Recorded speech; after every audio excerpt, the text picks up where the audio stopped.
We welcome you, our brothers and sisters around Malta, Gozo, and I know many of you around the world, from Australia, Canada, America, Pakistan, India, Nigeria, Uganda, Kenya. We welcome you, and anybody else who's following from any other countries or nations, please let us know. And as if you have popped into this channel and this message came up, I do not believe that it's by mistake that you're going to be watching this. It's going to bless you. It's going to encourage you. So stay tuned. As well as, please do us a favor. Like this message. Even if you don't like it, still like it. Now I believe you're going to love it, actually. And please subscribe to our channel. And share this message to bless someone and encourage someone. Let us pray. Let us pray. Hallelujah. Father God, we thank you for this wonderful presence that we feel and we sense in this place today. Thank you, Lord God. It's another day, and every day is a gift from you. Lord, we are ready to receive your word. Our minds are alert. Our hearts are receptive to receive the word of God. Now, Father, I yield my spirit to your Holy Spirit so that you may speak through me and bless your people and build your church. Hallelujah. We boldly declare that we have what the Bible says we have. We can do what the Bible says we can do, and we are what the Bible says we are. We bless you. We magnify your glorious name in Jesus' name. Amen. I want you to turn to the book of Hebrews chapter 12. Today I want to talk to you about heaven. Heaven. A few weeks ago, not very many weeks ago, about maybe a couple of weeks ago, I spoke to you about hell. Hell, please do not go there. But now, today, I want to talk to you about heaven. Don't miss it. You know, in the past month or 2 months, I spoke to those of you who follow this ministry and follow this channel. I spoke to you about the holy place, the Holy of Holies, the place of intimacy with the Lord. And I shared with you how Psalm 91 was written by Moses. From Psalm 90 to Psalm 100, they were psalms written by Moses. Psalm 91 is a description of the holy place and the Holy of Holies. And Psalm 91 is a description of the Garden of Eden. And the Garden of Eden is heaven that is taken up to heaven. It was on earth, but was taken up to heaven. And from there, heaven will return again one day. Now, when we see the word heaven, let me share with this first. When we hear the word heaven in the Bible, do not confuse heaven with heavens. Because the word, there are heavens, means the atmospheric atmosphere, the clouds, the galaxies. In the Bible, they are called the heavens or the heavenlies. We are talking about heaven today, the house, the place, the city, the country, the land of God. In the Bible, heaven sometimes is referred to as the city of God, the abode of God, the presence of God, Jerusalem, or the New Jerusalem, or the heavenly Jerusalem. Sometimes it's called the third heaven. These are all names indicating the same thing. Sometimes it is called in the book of Revelations 21 the bride, the lamb's bride, the lamb's wife. It is also called Zion or Mount Zion or Mountain of Zion. It's called paradise, as I said. When we see these, now you have so many times some of these words, for example, when we say Zion, there is a true geographical Zion on earth. Zion is Israel, okay? There's the people of Zion. We're also called people of Zion, spiritually speaking. But Zion is also a geographical place on earth, but many things in the Bible are parallel. There is the natural and the spiritual.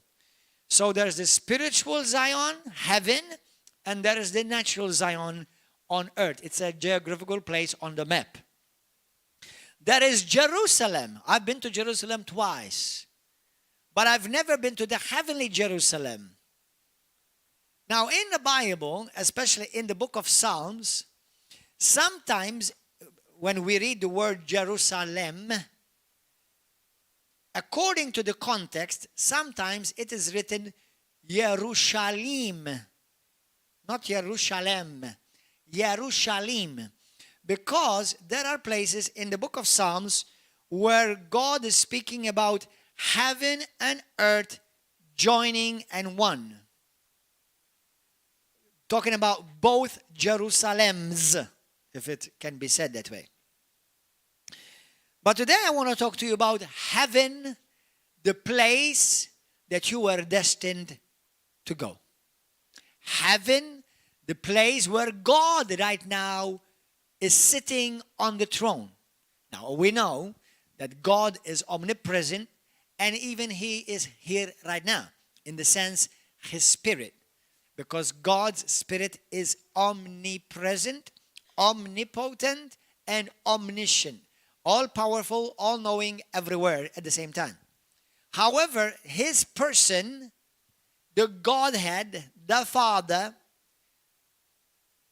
the throne is not here. That's in place in heaven. One day, it will be here.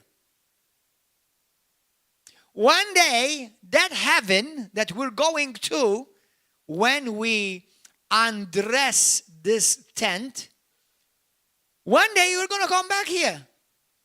This is how much God loves the world. God is not going to trash the world. He's going to renew it. He's going to make all things new. But one day heaven is going to come on this earth. I forgot to mention yesterday, heaven is a real place, and it's a very big place. Very, very big place.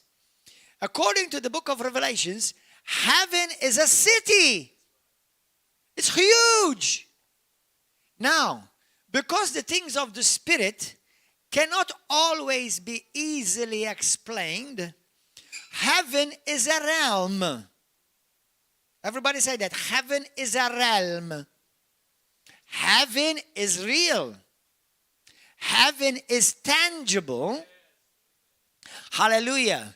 Now, people who have died, people who have had supernatural switch. Right now, we are spiritual, but we're living in a body, an earthly body. One day, we will undress this earthly body, and instantly, in a matter of a blink, we will be found in the presence of God. Or if you're not a Christian, in hell, where there is no presence of God there. Go to the book of Hebrews 12:23. Hallelujah.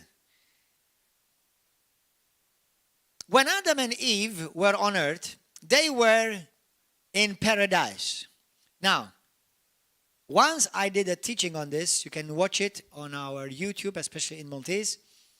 But in the Bible, today paradise is heaven.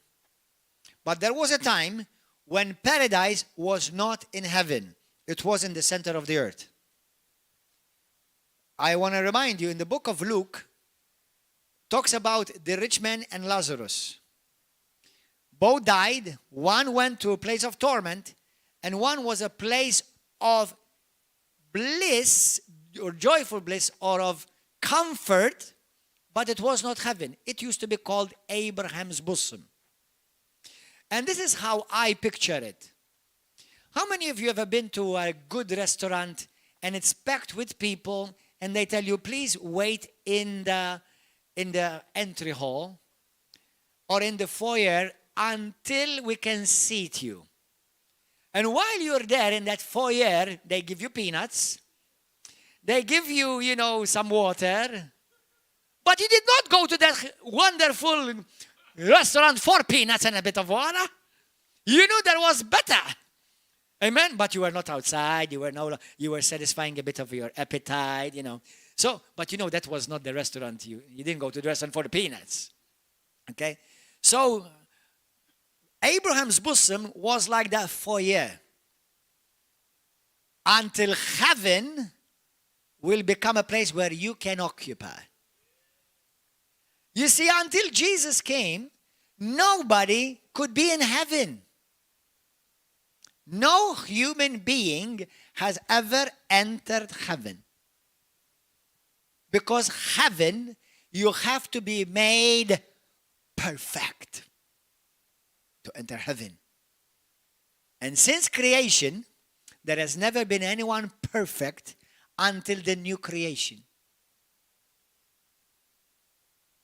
So until the new creation, how many of you are part of the new creation? Lift up your hand.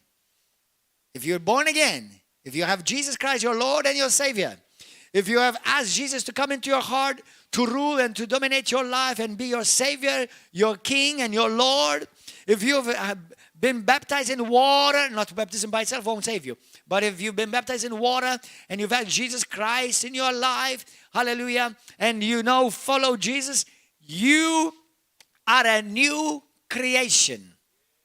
Hallelujah. Now, thank you, Lord. Look what it says in the book of Hebrews 22. But you have come to Mount Zion. He's not talking about Jerusalem there. And to the city of the living God. Now, listen. There is a true natural Mount Zion. And there is a true natural city of God. Now, before our new covenant, the city of God was Jerusalem. It's the city of David. But look, you have come to the Mount Zion, to the city of the living God, to the heavenly Jerusalem, not to the earthly Jerusalem. There's a heavenly Jerusalem. To an innumerable company of angels. So we know this is not something on earth. Innumerable company, number of angels. To the general assembly. To the general assembly. These would be the saints of old. These would be the patriarchs, the prophets, those who served God under the old covenant. How come they ended up there? Because remember, in the book of Matthew chapter 27 or 28, I forgot, from verse 49 to 50, it speaks about how when Jesus died, we know that he went to the lower parts of the earth. I'm not getting to the theological part of it, but we know that when he died, the Bible says the tombs in Israel opened and all the dead saints of the past, they all resurrected and entered Jerusalem. Which one? Now, I believe that they entered both. Because the Bible says that they saw them with their bodies. So they entered the natural Jerusalem. But they didn't remain there. Nor did they go back to their tombs. And then they said, they took the lift up and they went to the penthouse. So they went to the heavenly Jerusalem. Hallelujah. So all of them, they were in Abraham's bosom in what it used to be called in the Old Covenant, or until Jesus Christ came, paradise. They were waiting for redemption to be accomplished and for the blood of Jesus Christ to pay completely for their redemption. Amen? Hallelujah. You see, listen, everybody say, to enter heaven, you have to be perfect. How many of you are perfect? How many of you are perfect? Lift up your hand. Only 2 are going to go to heaven. In the church, we say nothing apart from Christ.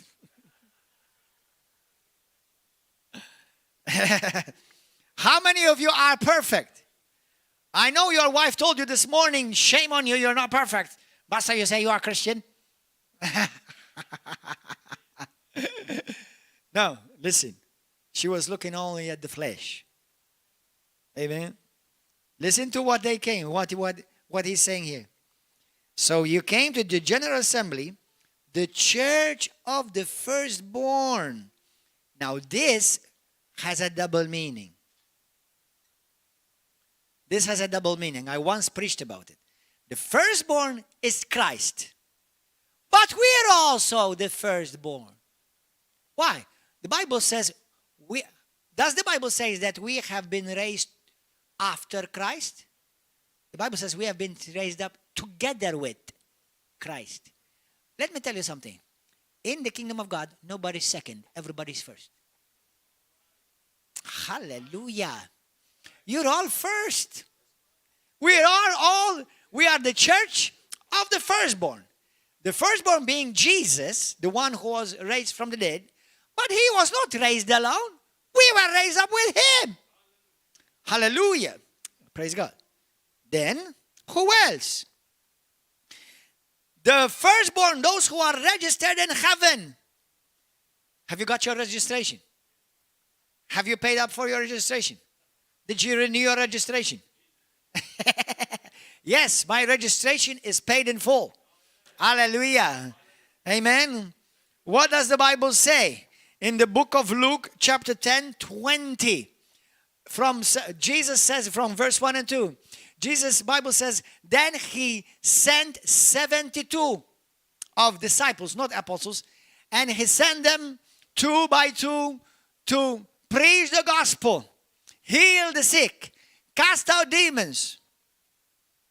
And then the Bible says, verse 17, and the 72 returned back and they said, Lord, demons are even subject to us in your name.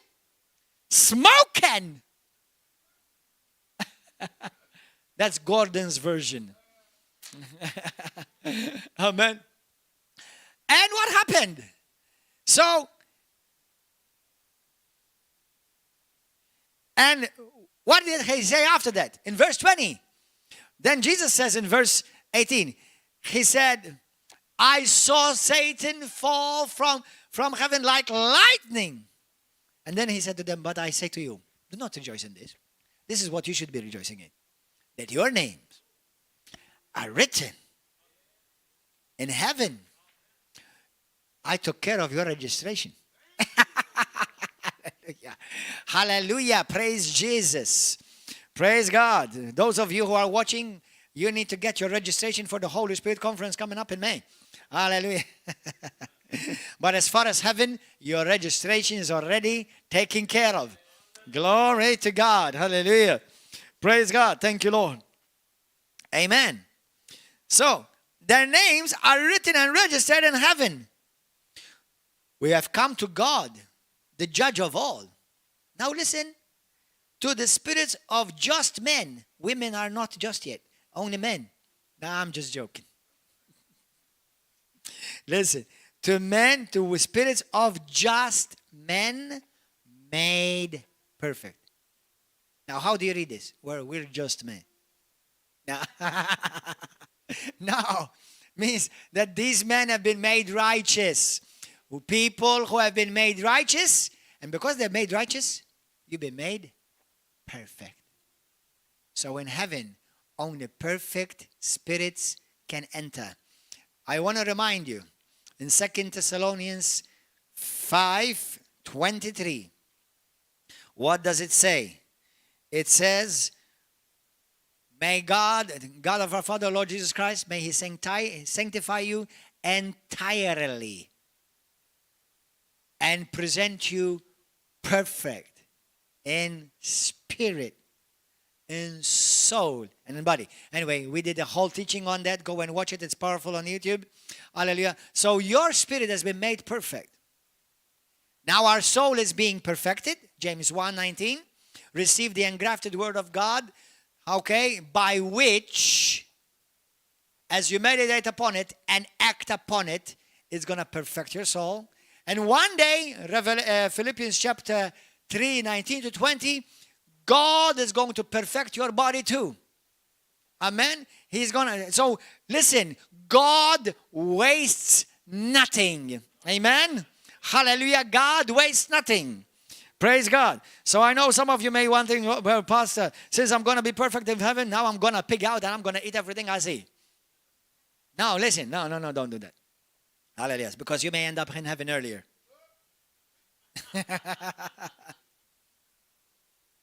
Amen. God prefers you to live here healthy and serve Him. Amen. Hallelujah. Praise God. So listen. So you've come to the spirits of men, women as well, made perfect, obviously, by who? To the mediator Jesus Christ of the new covenant, and to the blood of the sprinkling that speaks better things than that of Abel. Do you know that the blood of Jesus is speaking right now? Do you know what is he speaking about? He's speaking about you, or he's speaking rather on your behalf. And do you know what he's speaking? Mercy, mercy, mercy, mercy. Hallelujah. Amen? What is this, the blood of Abel speaking? Judgment. What is the blood of Jesus speaking? Mercy. Amen? Hallelujah. So, let me show you just a couple of scriptures. For example, Psalm 48.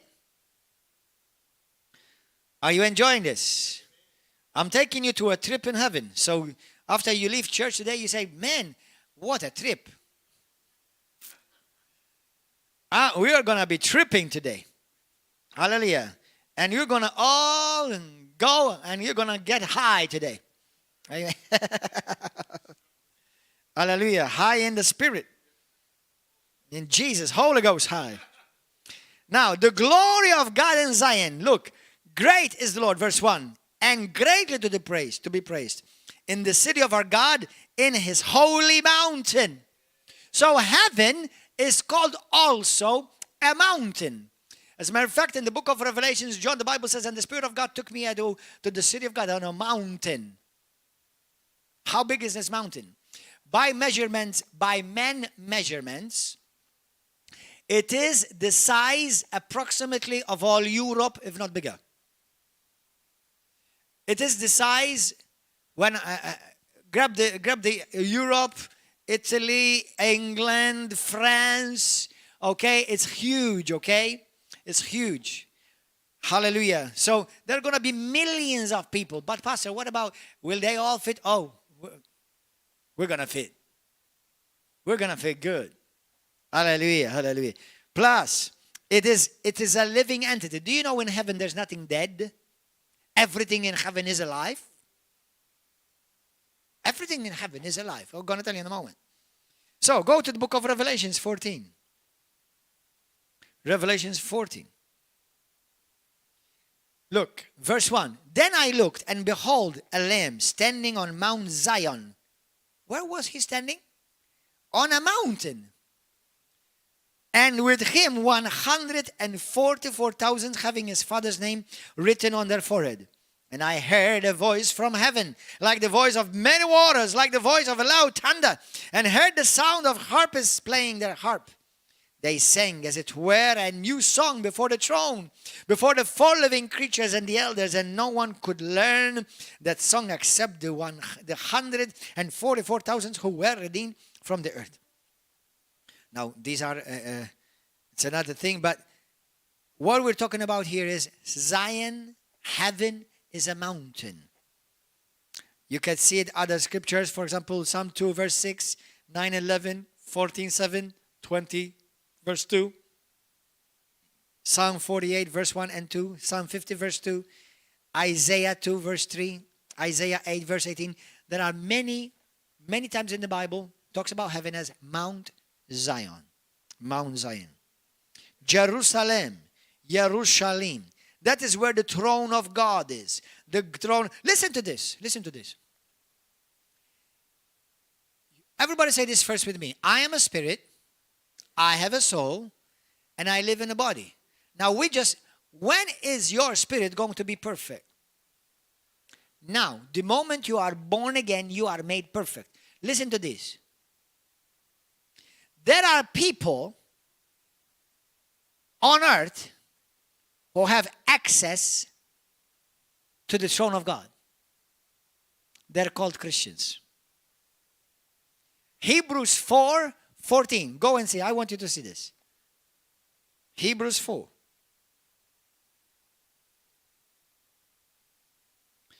Heaven, remember what Jesus prayed? May your kingdom come, may your will be done on earth as it is where? In heaven. Listen, this is the incredible thing. Me and you were birthed in heaven. Brothers and sisters, listen, this is incredible stuff. Your spirit was not birthed by mommy or daddy or by religion. Your spirit was birthed in heaven. God the Father birthed you. The Bible says in the book of Hebrews, He's the Father of what? Spirits. Spirits what? Made perfect.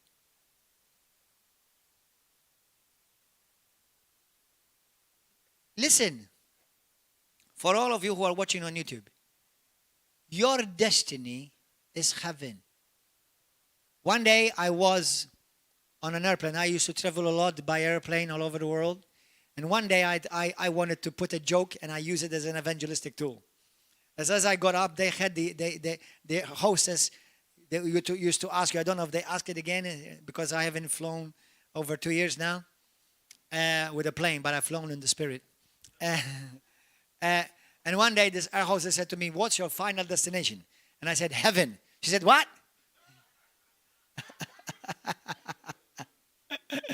And I wanted that reaction to tell her about Jesus. Hallelujah. So but praise God. I'll tell you what. There was a couple. There was a couple. And they used to have they were Christians, they loved God, but they used to have a lot of fights. They used to have to argue, they argued a lot. Anyway, the time came when the wife died. And she went up to the pearly gates, the gates of heaven. And Peter was there. And he said, oh, you've arrived in heaven. Daughter, come. But before you come, I have to ask you a question, okay? You have to spell a word for me, and then I let you in. And he said, daughter, please spell the word for me, love. Oh, that's easy. L-O-V-E. Okay, daughter, you can come, enter. So anyway, as she is entering, Peter was called from the inside by Jesus. And she said, sister, please, hold on. The master is calling me. Can you please just hold on here? Just check. Just please take care of all those who are entering. Let me go and check what the master needs me for. So would you please just hold on? And anybody who comes, just do the same thing as I did with you. So she was there standing, waiting. And all of a sudden, her husband appeared. And she was shocked. And he was shocked. Said, what are you doing here? So, you're here? Yeah, you're here. Oh, man, I made it. He was so happy. I made it to heaven. I said, hold on.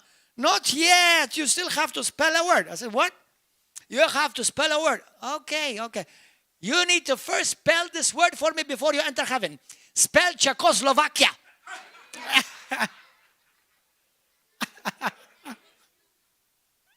Anyway, hallelujah. Hallelujah. Praise God. Be careful, husbands, that if your wife goes before you, make sure you know how to spell Czechoslovakia.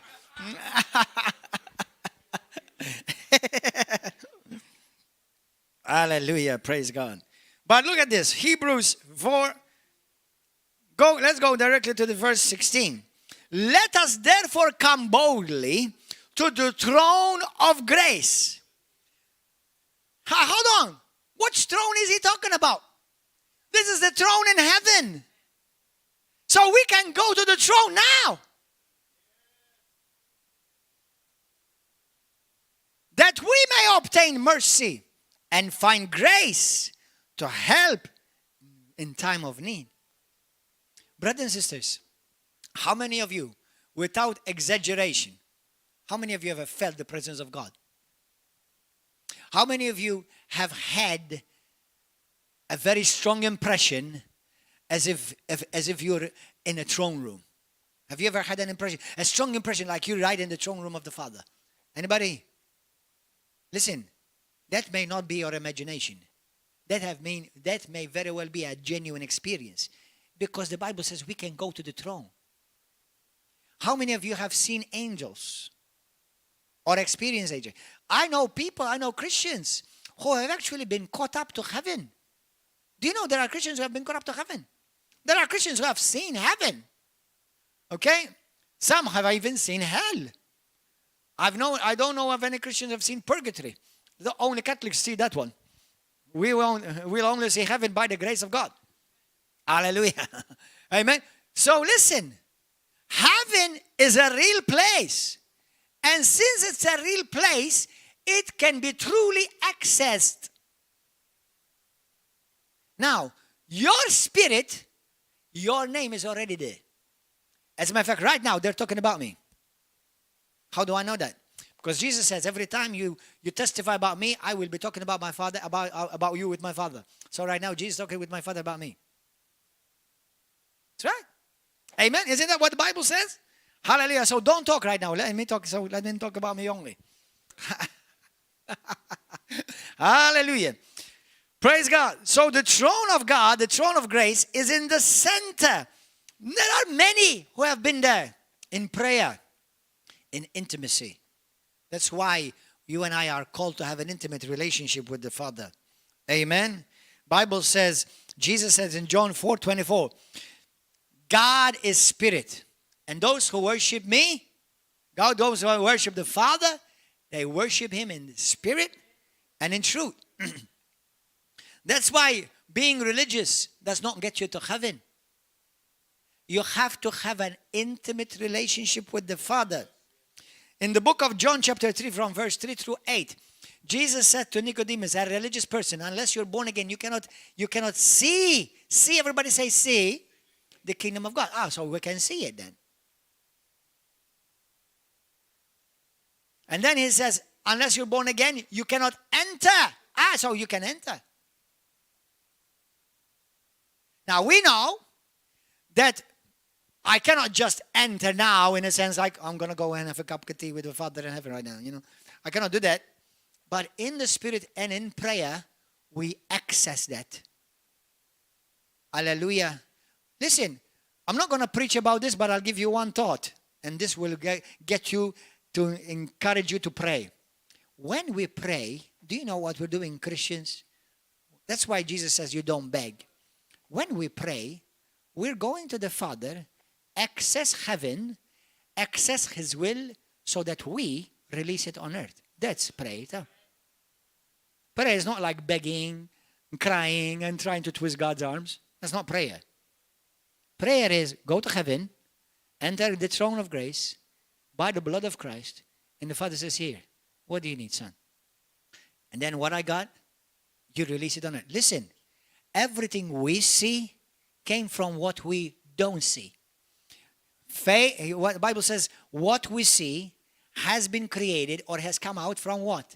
From what is not visible, not what is not real. It's real, but to these eyes is not visible. As a matter of fact, people who have died or people who have had experiences where their spirit is cut up or enters heaven, they say that there's such a fine line of it's a fine line between now as is and the reality of heaven. There's a very fine. Listen, if our eyes had to be open right now, you know what we see? This room full of angels. Walking, touching people. How many of you, without exaggerating, you're not seeing angels right now? You're not seeing. Exactly. I'm not seeing them. Now, I know your mommy may told you that you're an angel, but you're not the one I'm talking about. Okay? But what about if our eyes are opened? Now, maybe God is sparing us because if we see everything in the Spirit, we're going to see things that we don't want to see. Amen? But if our eyes, for a moment, our sight is suspended and God will remove the veil, man, that's huge. Man, that angel, oh man, oh, whoa. We will see what's real, but is temporary, invisible. Invisible means not being able to see it. Amen. Hallelujah. Praise God. Somebody just been touched by an angel right now. Thank you, Holy God. So, our spirits are perfect. 1 Corinthians 6:17, one of my top favorite scriptures. What does it say? He that is joined unto the Lord is one spirit with him. 2 Corinthians 5:17, whoever is in Christ Jesus is a new creation. 1 Corinthians 3:16-17, don't you know that you are the temple of God, and the Spirit of God dwells in you. Hallelujah. Amen. Go to 2 Corinthians chapter 12. Are you enjoying this? You see, you're enjoying this now. You're feeling like you're in heaven and you don't want to leave. Hallelujah. Amen. Heaven, brothers and sisters, listen to me. Heaven is a real place. And you've been created for heaven. But now, because of sin, because we've missed it, you need Jesus. So through his death, suffering, the cross, his blood shed, and his resurrection, the moment you put your trust in him, you become a candidate that will access heaven.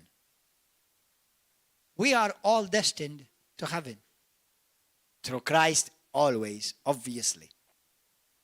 As a matter of fact, nobody, you could be a good Buddhist, you could be a good Hindu, you could be a good atheist, you could be a good religious, you could be a good so-called Christian, and unless you're genuinely born again, you will not enter heaven.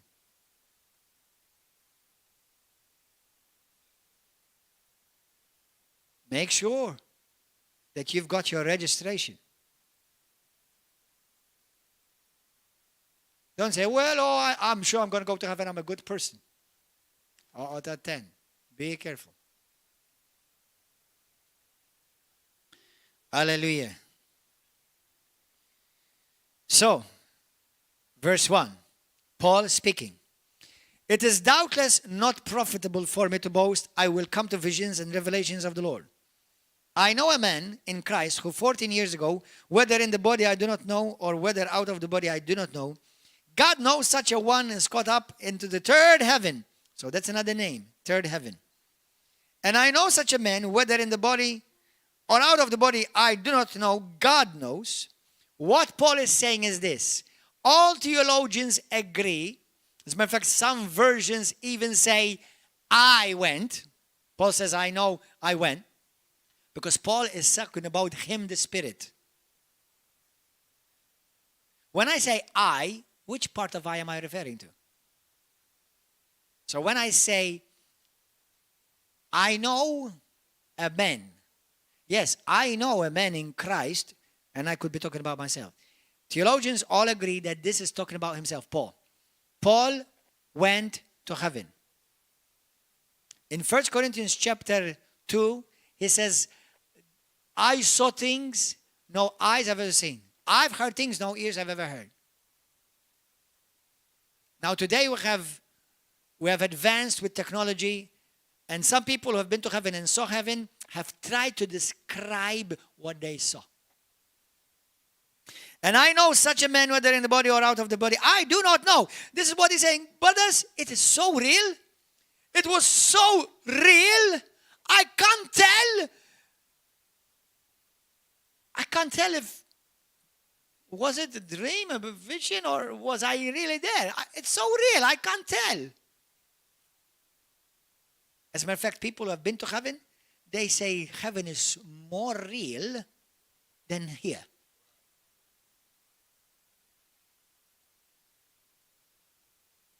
I like to say, I have a saying in my book, Born from Above, it says this. Many say, I'm a human being having a spiritual experience. But I like to say this. We are spirit beings having a temporary human experience. Who we really are is not where I live. Who we really are is who we are in Christ. That's who we really are. And that's whom you and I, as a Christian, must identify with if we're going to fulfill God's purpose upon this earth. Amen? And then he says, this man was caught up into paradise. So we know that paradise is up. And heard inexpressible words, which it is not lawful for a man to utter. I heard things I don't know how to describe them. I'll tell you a story. There was this Christian family. The father used to work as a protection, civil protection, like a policeman. And one day he came home and he saw his wife crying and sobbing, could not express herself. And he went and rushed, and he saw his 10-year-old son dead in the bathtub, fried and electrocuted. His 10-year-old son went and had a wash in the bathtub, and he pulled the TV set in the bathroom. And this TV set fell in the bathtub while he's washing. And it electrocuted him, killed him. His body turned blue. His eyes popped. And it was as frozen, it was hard, like fried. Like so when you put meat on stiffened. The word is stiffened. And he grabbed that child and he started praying on him and commanding life in him. And he prayed and commanded his life to come back for about 20 minutes until the ambulance came. And then he let the paramedics continue to operate on him. Time passed, about 45 minutes passed, and there's still no life in this child of 10 years. Still no life. In that moment, because he was a Christian, he said, Father, I have come to the end of my faith. But you said that there is another type of faith. It's called special faith. Please give me that special faith. Right now. And he felt like a hand touching his head. And as he felt that, like this supernatural faith came upon him, and he spoke to that child, said, in the mighty name of Jesus, come back, live, you'll not die. And he came back. He started breathing. Now, obviously, they were rejoicing. They couldn't believe it. What they saw, the paramedic, they couldn't see, because medically speaking, after about 4 or 5 minutes being dead, you remain brain dead and a vegetable for the rest of your life, at least medically speaking. Well, he still did not gain senses, but his heartbeat regained back. So his life came back into his body. So we know for sure. He said he was dead at least for 45 minutes, dead. So they took him to the hospital, and he didn't know the battle that his little one had to go through. They spent less than a year, few weeks less than a year, battling for his life. And they used to pray. He, the father, and listen carefully and learn from this, he would not allow anybody around him who will try to come and pick him or tell him or give him up. But he only allowed people of faith around his little one to speak faith and to declare the word of God and continue to pray and believe with him. Brothers, after about 8 months, his son all of a sudden opened his eyes, looked around, his dad was standing right there, and his son recognized him. He told him he's dead. He told him his name. He told him where they live. He told him the phone number. And he remembered everything intact. Now, the doctors had told him, if your son would live, he would remain a vegetable, because he's got organs on the inside that were melted. Melted. So they rejoiced, this glorious miracle. He lived. And that, when I heard this story, I thought to myself, how many miracles have we given up on so easily? How many miracles have we given up on so easily? If we would truly stand on the word, fight. Fight. Listen, miracles don't come easy. The impossible does not come easy. But it's only impossible to men. Nothing is impossible to God. Hallelujah. Well, the story continues. This is what is wonderful. The story continues that this child went to school, and one day, about maybe a few days later after this experience happened, the child came back home, and the father saw like a glow around his son, a glow on his face. And he said, "Son, you're glowing. What's going on?" And he said, "Father, I want to tell you, I was in heaven." And he said, when that TV set, this is awesome. Those who may be afraid of death, if you're in Christ, have no worry or fear of death.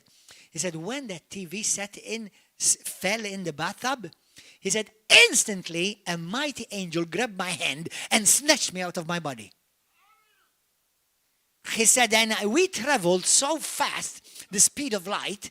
He said, that was so fast.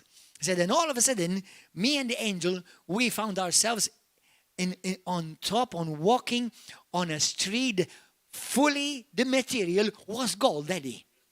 The street was gold. Not look like gold. He said, the street is made of pure gold, Daddy. He said, and I walked there, he said, all of a sudden, I started seeing relatives. Aunt Josephine, Uncle Ben, and he was mentioning uncles and relatives that he as a child never met. He said, Daddy, even our neighbor, the one that gave her life to the Lord 3 weeks before she died, she's there. His mother had led his neighbor to the Lord, and 3 weeks later she had an accident and died. And she's in heaven. She came to greet me.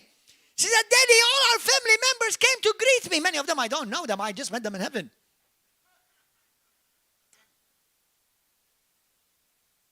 Because they were a Christian family. And he said, but all of a sudden, they were all shuffling back. And in came Jesus through all of them. And he said, Daddy, Jesus is beautiful. He glowed. He said, and he grabbed my hand. He said, now, come. Let me give you a tour of heaven. Let me show you. And Jesus started showing me what heaven is like, the buildings of heaven. He saw the river of life. There are no seas there, Daddy. There's a river, though. He said, then I saw animals, Daddy. He said, and we even floated. Some of you are saying, floating? Yeah, remember Jesus was taken up to heaven? And then he said, Jesus, and I said, I was so happy there. And then Jesus, he said, he did something like that. I said, Daddy, Jesus grabbed this curtain, pulled it back, and he showed me you praying. And he said to me, son, you have to go back. I said, no, Daddy. He said, Jesus, I don't want to go back. I said, I want to stay here.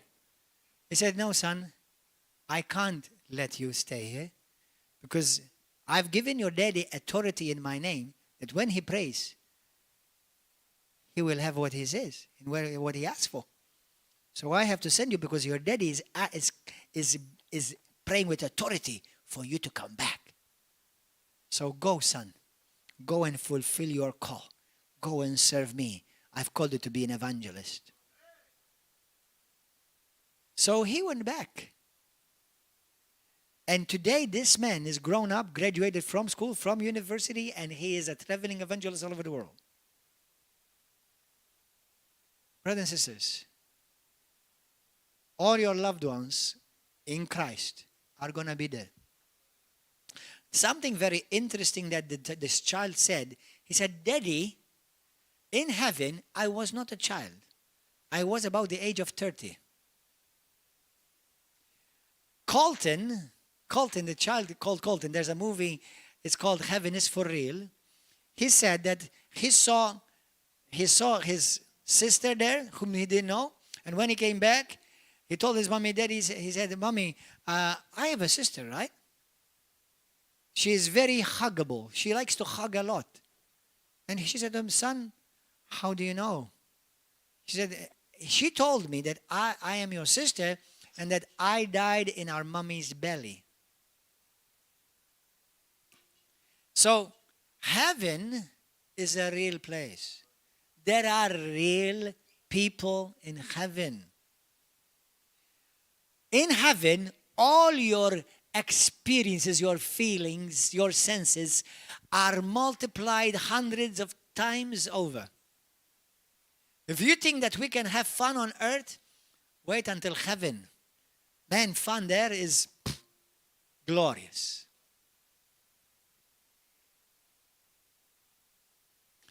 I remember Colton also says in the movie and in the book, he says that he saw his nannu, his grandfather, and when he told, his grandfather came up to him and said, Colton, I am your grandfather, I'm your daddy's daddy. And they went for a walk and talked. And when he came back to earth and he said, Daddy, I saw granddaddy. And his father showed him pictures and said, no, that's not him. So it doesn't look like that. And then he showed him pictures when he was young. He said, yeah, that's him. In heaven, no one is 80 years old. No one is 70 years old. No one is 60, 50, or 40. Everyone is around the age of 30. Hallelujah. Those of you who have lost children by miscarriage, those of you who may have done abortions, and today you've repented, your children are going to be waiting for you in heaven. And they're going to go and greet you. And they're going to call you mommy in heaven. And they're going to tell you daddy in heaven. And you're going to raise them up. Some have asked me, are there dogs or cats in heaven? Well, if you're a dog now, you're going to be a dog there. No, I'm joking. Hallelujah. Now, the Bible says nothing whether our pets are going to be in heaven or not. But this is what I believe. Number one, clearly there are animals in heaven. And the reason why, because number one, God created earth as heaven until earth was polluted with sin. So I believe any animal that's on earth will be in heaven too. But for sure, at least there are horses. Jesus is going to come from heaven on a horse. Amen. But what about our pets? Are they saved? Well, number one, make sure that you are saved before. All right? Make sure that you are saved before you worry about your pet being saved. Okay? Then, once you are saved, now this is what I believe. I believe, yes, they're in heaven. Why? I cannot tell you specifically Bible verse except for one in Colossians chapter 1. How the Bible says Jesus came to redeem everything back to the Father. All creation. Jesus did not redeem only humans. He redeemed creation. So I believe my pets. Now the only thing I'm a bit concerned about, because I didn't always treat my pets good, so hopefully when I go to heaven, they will not hold a grudge against me.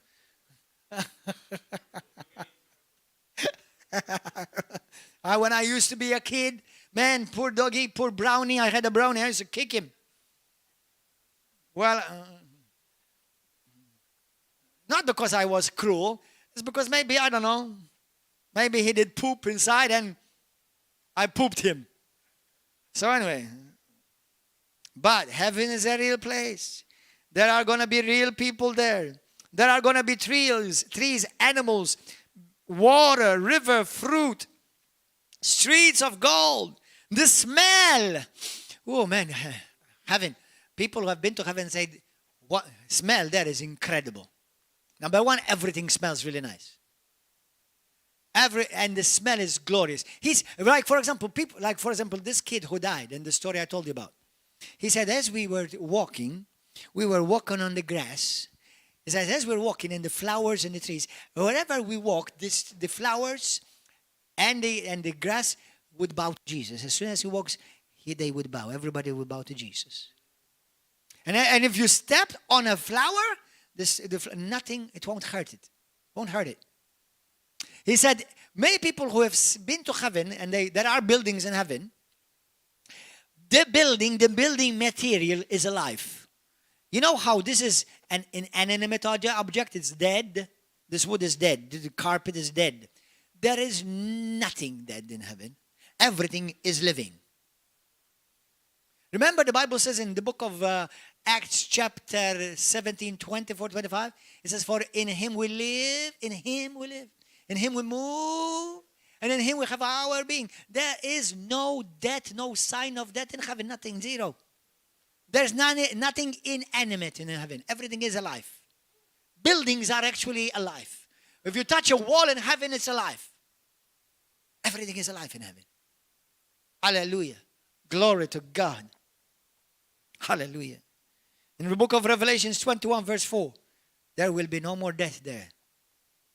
In 1 John chapter 3 verse 2, the Bible says how our bodies will be glorified bodies. Go there quickly. Are you enjoying this? Hallelujah. Praise and worship team, please come. 1 John 3. How many of you are making you feel like you want to go there? Amen. Well, you better go there. The alternative is smoking. Amen. Yeah, by the way, in heaven, nobody smokes. So you better start preparing right now. Cut all your smoking off. You see in the book of Philippians 1, 21 to 23, Paul says to be present in this body is being away from the Lord, absent from the Lord. But to be absent in this body is to be present with the Lord. Brothers and sisters, there is a false doctrine out there. Now, I love them, but Jehovah's Witnesses and Seventh-day Adventists, they're very similar in many ways, but Seventh-day Adventists, at least I want to give them the credit that they believe that Jesus Christ is divine and that they do believe in the Trinity. So, but they believe in what they call soul sleep. Brothers, the Bible says, number one, in heaven, the spirits of just men and women made perfect, and the spirit in the book of Psalms, spirit does not sleep. Do you know when you go to sleep, only your body sleeps? Why do you think you have dreams? You're not sleeping. Your spirit is fully awake. So there is no soul sleep. It's a false doctrine. The moment you die, that means the moment you exit out of this body, you're instantly in the presence of the Lord. Instantly. Instantly. Instantly. There is, with all due respect to our Roman Catholics, there is no purgatory. Now, if you want to go there, Roman Catholic, if you want to insist, go. You know, but there is no purgatory. Jesus does not talk about it. The apostles do not talk about it. The prophets don't talk about it. And the Bible says, listen, once you're born again, your spirit is made perfect. It's not your body. Your spirit is made perfect. You're going to be instantly in the presence of God. Since the presence of God can already dwell in you right now, what's the problem with God for the presence of God, for your spirit to dwell in the presence of God right there? Did you get that? That's a powerful revelation. Let me say it very slowly.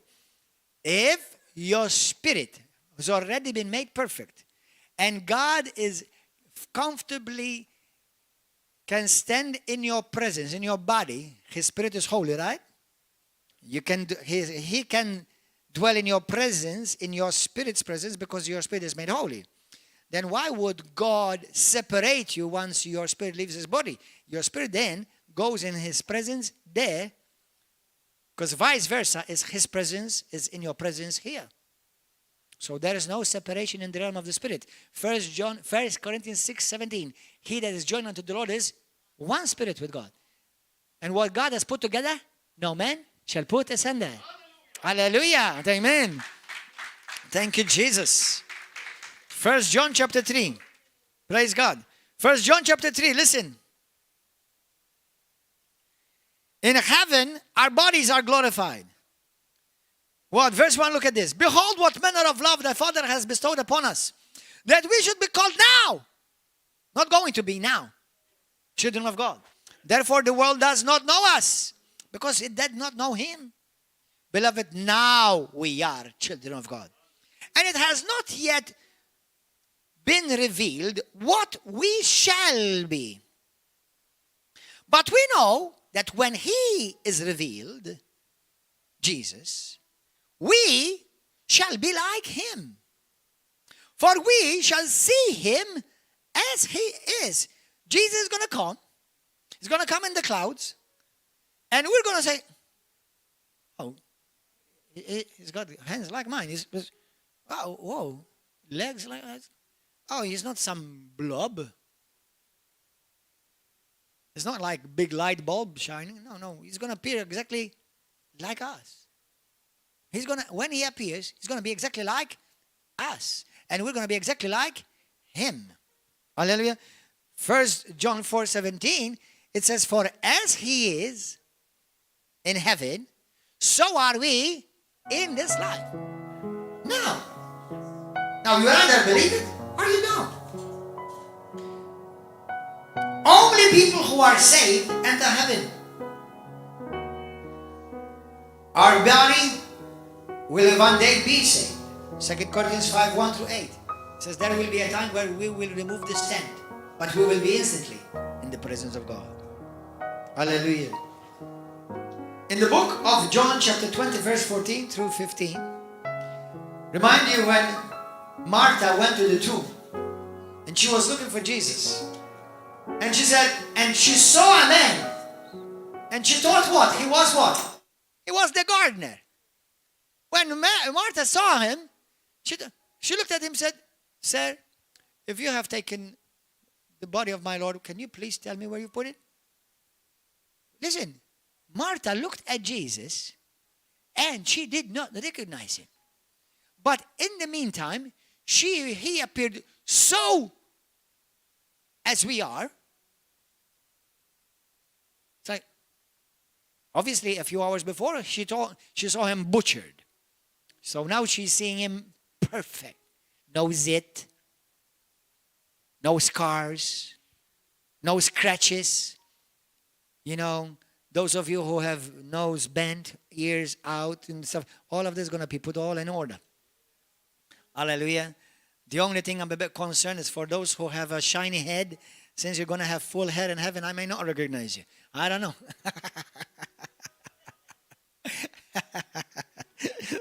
But I'm sure I'm going to recognize you. So I would encourage you, please, please wear a wig so that we're going to have an idea what you're going to look like in heaven, more or less. Hallelujah. In heaven, we're going to eat. Remember when Jesus Christ was resurrected from the dead on the road to Emmaus, those disciples, he appeared to them. He ate broiled fish with them. Luke 24, from verse 38-43. Jesus told Thomas, here, come and touch. So the senses are going to be intact. I want to share this with you. The Bible says that instantly in 1 Thessalonians chapter 4, 16-18. It says instantly, when Jesus shall come from heaven and he will call up his church, we will be instantly changed. Instantly. Instantly. Our bodies will be changed into a glorious body. Because this body cannot enter heaven. But this body will be changed. Hallelujah. That's called the rapture. Now, some believe it's going to be before the great tribulation. Some believe it's in the middle. Some believe in the end. Never split hairs or churches upon this reason. Number one, avoid splitting churches, period. But never get into... because listen, you know what I believe? God's perfect will be done. And anyone who, leaves the church because of that, you're wasting your time and you're being silly. And with all due respect, carnal. But anyway, hallelujah. But anyway, so, yeah, we all wish to go before the great tribulation. Nobody wants to go to the tribulation. But if it be so, even then, I believe we will be protected anyway. Amen. Because the great tribulation will not be for the people of God. It will be only for the world. We're just going to have a wonderful, glorious opportunity to shine with the glory of God. Amen. Amen. Amen. Hallelujah. Now I will finish with this one. Go to the book of Revelations. And let us read the description of our wonderful home. Home, our home. I'm going home. You're going home. Don't ever feel bad. I know separation is sad. I still miss my daddy till this very day. 10 years it's been. I almost every day I think about my dad. He was like a best friend to me. But one day I will see him. I'm glad I have pictures of him when he was about 30. But I know, he's going to be one of the first people I'm going to see. I know for sure I'm going to see my other son, Michele.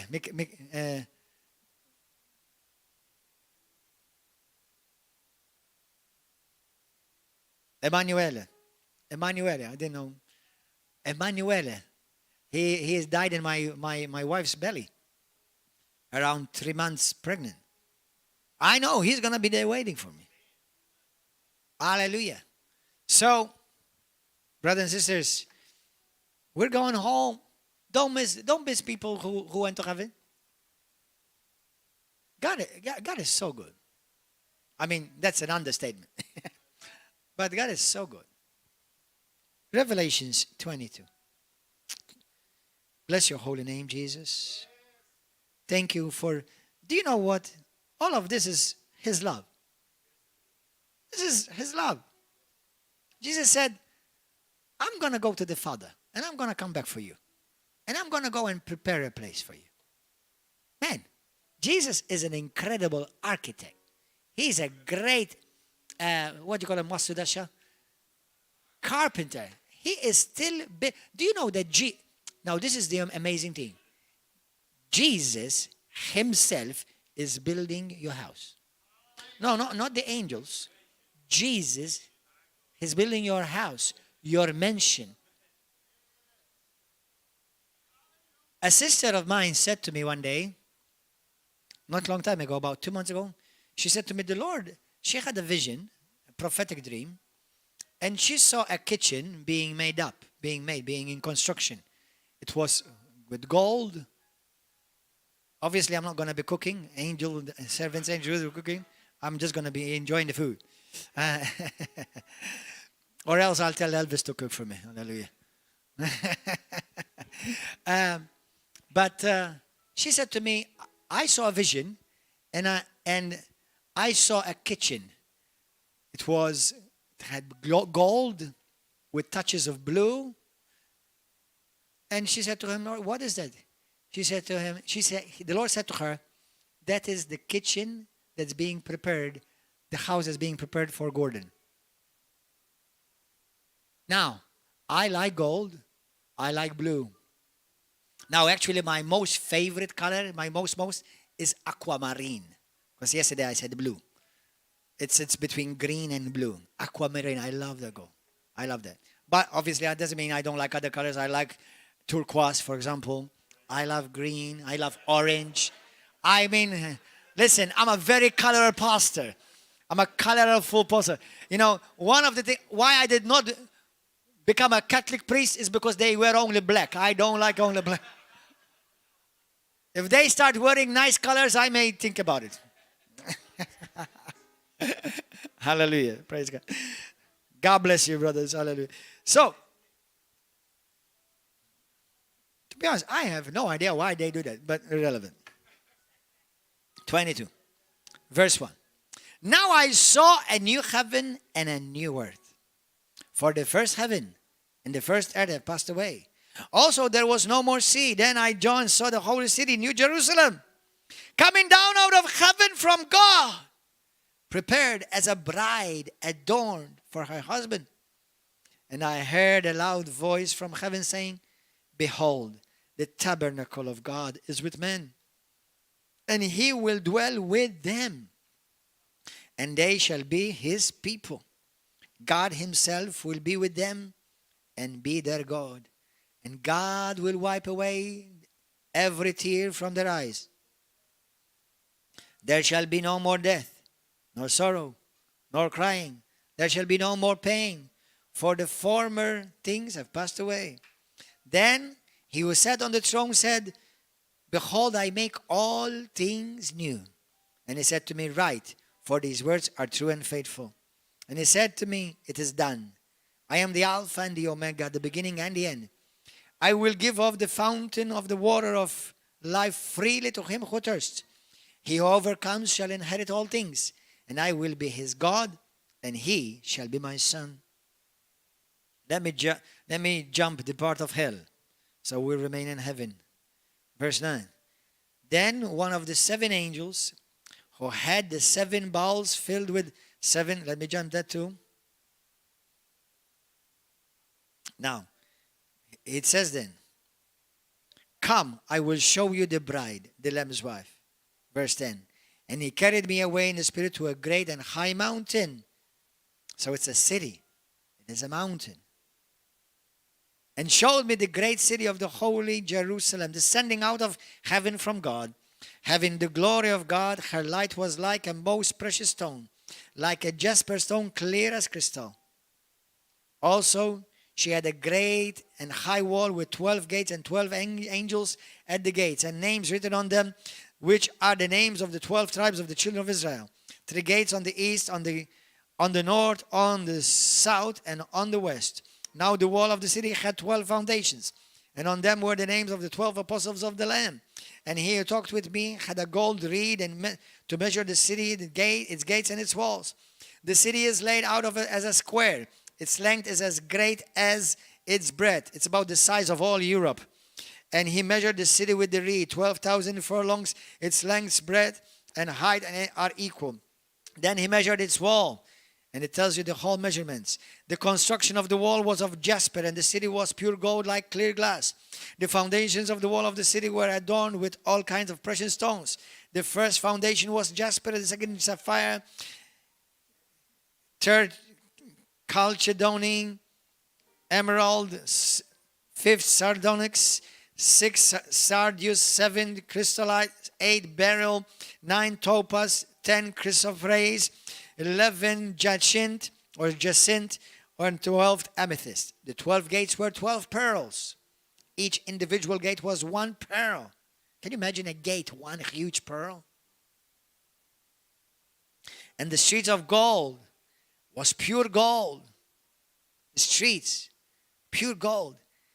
The gold was transparent. But I saw no temple in it. For the glory of God, the Lord God Almighty, and the Lamb are its temple. The city had no need for the sun or the moon or to shine in it. Thank God there will be no more electric bills. Hallelujah. For the glory of God illuminated it. The Lamb is its light. And the nations of those who are saved shall walk in its light. And the kings of the earth bring their glory and honor into it. Its gates shall be full shut at all by day. There shall be no night there. No night there. There are no shadows in heaven. No shadows. And they shall bring the glory and the honor of the nations into it. Glory to God.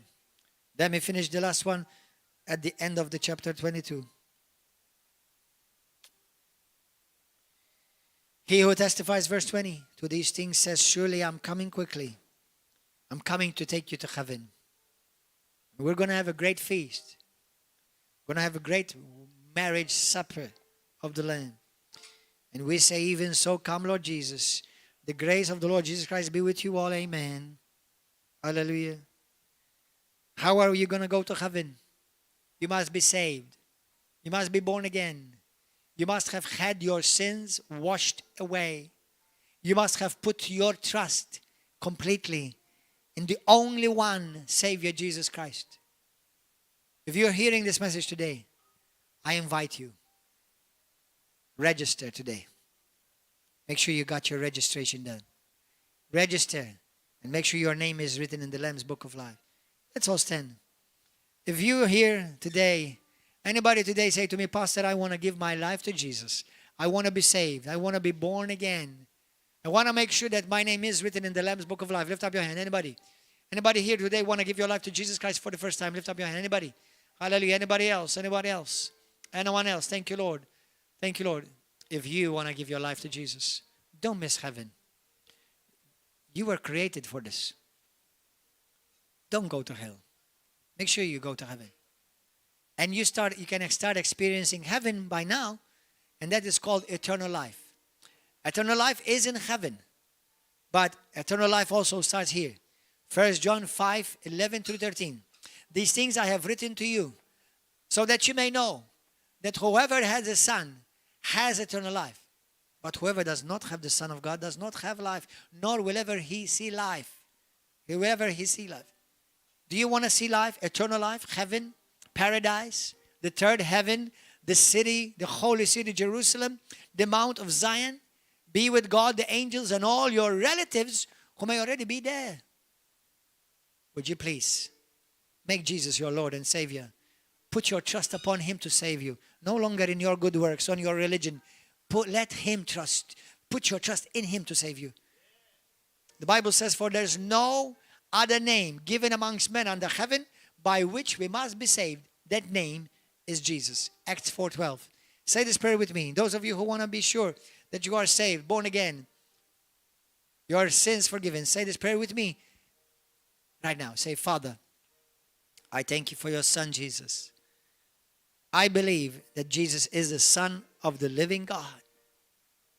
And I ask you, Lord God, forgive me right now of all my sins, past, present, and future. Wash me clean by the blood of the Lamb, Jesus Christ. Lord, I am a sinner, and I need you. You've prepared this place, heaven, for me. And I want to be there, Lord. When my time is over on this earth, I want to be there.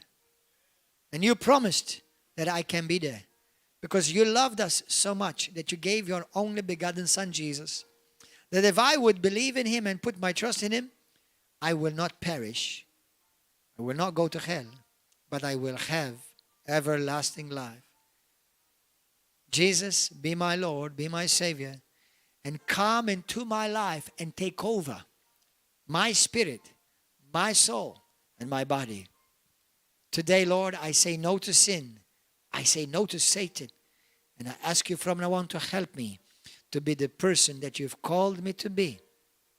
Today, I boldly declare in the presence of the angels, those demons that may be watching me, Lord, around me, in the realm of the Spirit, I say boldly, I'm a Christian. I'm a born-again child of God. I am saved. Not because I'm good, but because you're good. By your grace, I have been saved through my faith in believing in you. Jesus, thank you for saving me. I'm going to heaven. I'm going to be with God the Father, the saints, the angels, and all my loved ones who are already there. Thank you, Father. You who have begun a good work in me, you completed in me, Lord, until that day. In Jesus' name, amen. If you said that prayer, amen. If you said that prayer, you're saved, born again, your sins washed away, your name written in the Lamb's Book of Life, your salvation is yours. You're no longer a sinner. Now you're called a saint. Now you're called a child of God. Now behold that we are now called children of God. 1 Peter chapter 3. 1 John chapter 3, sorry. Now, start reading the Bible every day. Start from the New Testament. Talk to the Lord in prayer. Praise Him, thank Him, and ask Him whatever you need. Third, come to church. If you're living in Malta, this message was for you. Come. Be here every Wednesday, Saturday at 7 p.m. and Sunday morning at 10.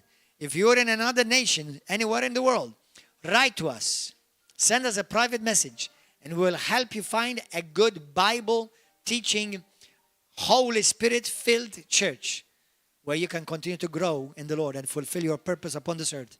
Until we meet again, either meet here or there, we'll see you.